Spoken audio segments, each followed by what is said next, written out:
আজ আমরা আলোচনা করতে যাচ্ছি অসাধারণ একটি সিনেমা 12th ফেল, যা সত্য ঘটনা অবলম্বনে নির্মিত এক সাধারণ ছেলের অসাধারণ যাত্রার গল্প।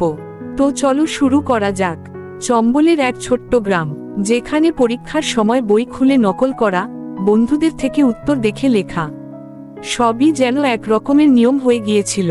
কেউ এটাকে ভুল ভাবত না, কারণ সবার বিশ্বাস ছিল এভাবেই তো সবাই পাশ করে। এই গ্রামেরই এক ছেলে, মনোজ কুমার শর্মা, সাধারণ এক পরিবারের সন্তান। কিন্তু মনোজের মনে ছিল একটাই স্বপ্ন, একটা চাকরি, একটা সম্মানজনক জীবন। সে 12 ক্লাসের পরীক্ষায় বসেছিল, কিন্তু সেই বছর ভাগ্য তার দিকে হাসেনি। কারণ হঠাৎই পরীক্ষার মাঝে এক নতুন চরিত্রের আগমন ঘটে। ডিএসপি দুষ্যন্ত সিং, এক সৎ, কঠোর এবং নির্ভীক পুলিশ অফিসার। তিনি এসে গ্রাম জুড়ে নকল বন্ধ করে দেন। যেখানে সবাই অভ্যস্ত ছিল ফাঁকি দিয়ে পাস করতে, সেখানে হঠাৎ সত্য আর সততার হাওয়া বইতে শুরু করল। মনোজেরও আর কিছু করার ছিল না, সে ফেল করল।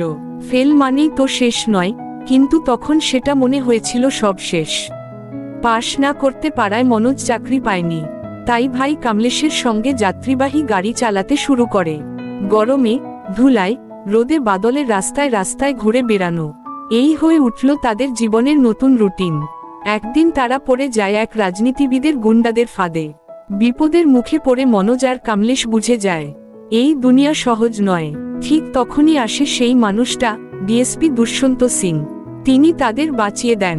মনোজ সেই মুহূর্তে বুঝে যায় সত্যিকারের শক্তি বন্দুক বা রাজনীতিতে নয়, সত্য, ন্যায় আর সততার মধ্যে। সে মনে মনে বলে, একদিন আমিও হব দুষ্যন্ত সিংয়ের মতো একজন অফিসার। এরপর শুরু হয় নতুন অধ্যায়। মনোজ আবার পড়ে, আবার চেষ্টা করে, এবং অবশেষে সে 12 ক্লাসে পাশ করে। কিন্তু জীবনের পথ এখানেই থেমে যায়নি।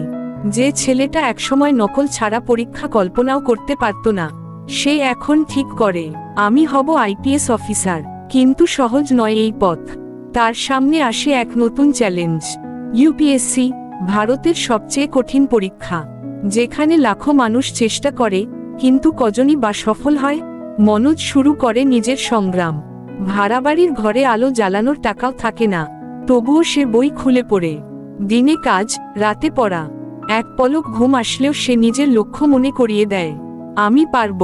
অনেক ব্যর্থতা আসে, বারবার সে পরীক্ষা দেয়, বারবার ফলাফল হতাশ করে, কিন্তু মনোজ থামে না। কারণ তার মনের ভেতরে তখন দুষ্যন্ত সিংয়ের সেই কণ্ঠ বাজে, সত্য পথ কঠিন, কিন্তু শেষমেশ জয় তারই হয়। অবশেষে আসে সেই দিন, যেদিন